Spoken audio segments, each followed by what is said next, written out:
যদি আজিৰ দিনত টিআৰপি বিচাৰে কি কম লাজ লাগে আহিব অনুপম দা মই দিম আপোনাক শো এনটিআৰপি এবাৰ এটি গীত গোৱালো নতুনকৈ নাচিমে ককালটি ঘূৰাই ঘূৰাই সেই গীতটি বংগৰ কন্যা অসমৰ বোৱাৰী মৰ্মিতা মিত্ৰই গাইছে যে কিয় আমি অসমীয়াৰ বাহিৰে বেলেগ শিল্পীক গীত গাইছিলো আমি কি ভুল কৰিলো আজি সাগে লতা মংগেশকাৰ বাইদেউৰ নিচিনা ভাৰত ৰত্ন পোৱা ব্যক্তিয়ে সাগে সমাধিত নিজৰ আত্মাক সাগে নিজেই সাগে শান্তনা দিব পৰা নাই কিয় আমি অসমীয়া গীত গাইছিলো গোটেই কথাটো মই অকলশৰীয়া মানুহ মোৰ সংগ হৈছে ৰাইজেই মোৰ শকতি ৰাইজেই মোৰ ভকতি গতিকে সমগ্ৰ কথাটো মই ৰাইজক বিবেচনা কৰিবলৈ আগবঢ়াই দিলো নমস্কাৰ মই অনুপম শইকীয়া আজি এটা বিশেষ বিষয়বস্তু লৈ মই সামাজিক মাধ্যমত আহিবলগীয়া হ'ল দুৰ্ভাগ্যজনকভাৱে হঠাৎ এটা পোষ্ট পালো পোষ্টটো লিখিছে সুৰজিত বৰা বাবলি কি যে হ'ব অনুপম দা যদি আজিৰ দিনত টিআৰপি বিচাৰে কি কম লাজ লাগে আহিব অনুপম দা মই দিম আপোনাক শো এনটিআৰপি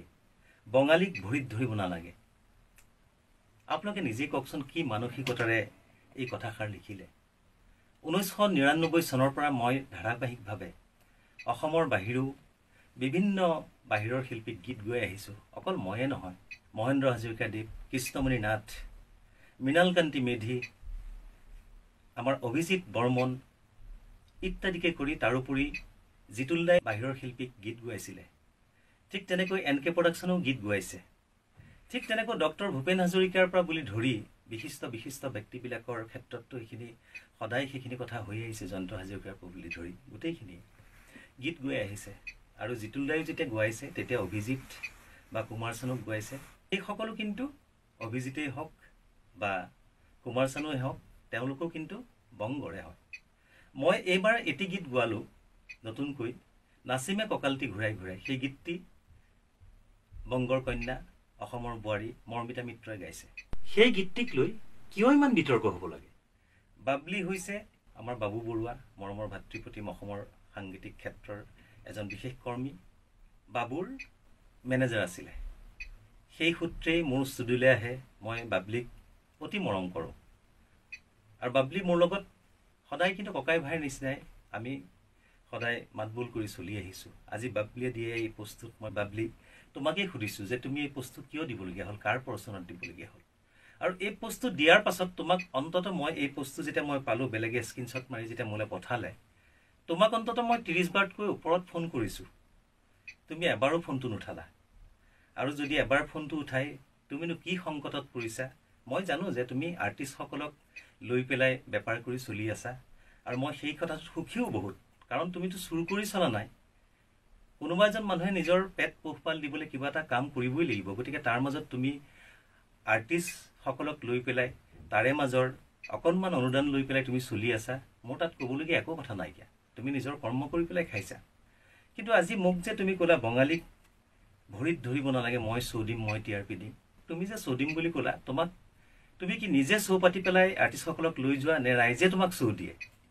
মই এই কথাটো তোমাক প্ৰশ্ন কৰিছোঁ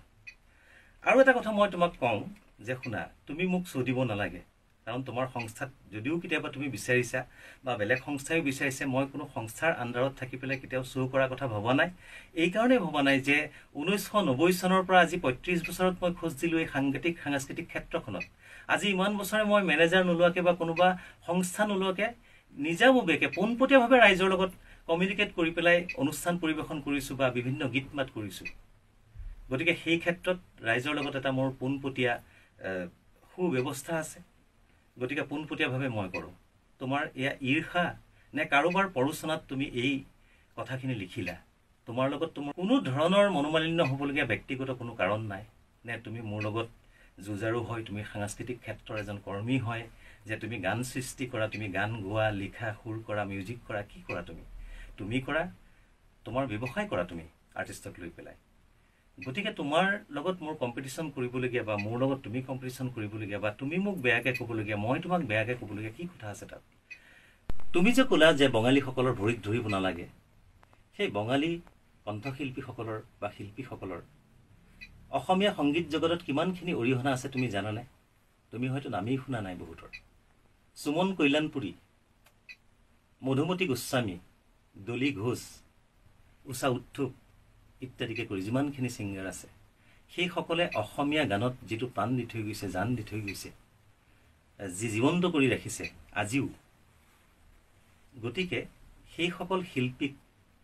বঙালী বুলি কৈ তুমি নিজকে কি বুলি বুজাব বিচাৰিছা? মোৰ প্ৰশ্ন হৈছে যে সেইসকল শিল্পীক যিসকলে গীত গোৱাইছিলে, তুমি মোক আঙুলি টোওৱা নাই। বাহিৰৰ শিল্পীক যিসকলে গীত গোৱাইছিলে সেই সকলো প্ৰত্যেকজন শিল্পীক তুমি আঙুলি টোৱাইছা। আমাৰ ভূপেনজীৰ দেৱ, তেখেতে উচ্চা উৎথুপক গোৱাইছিলে,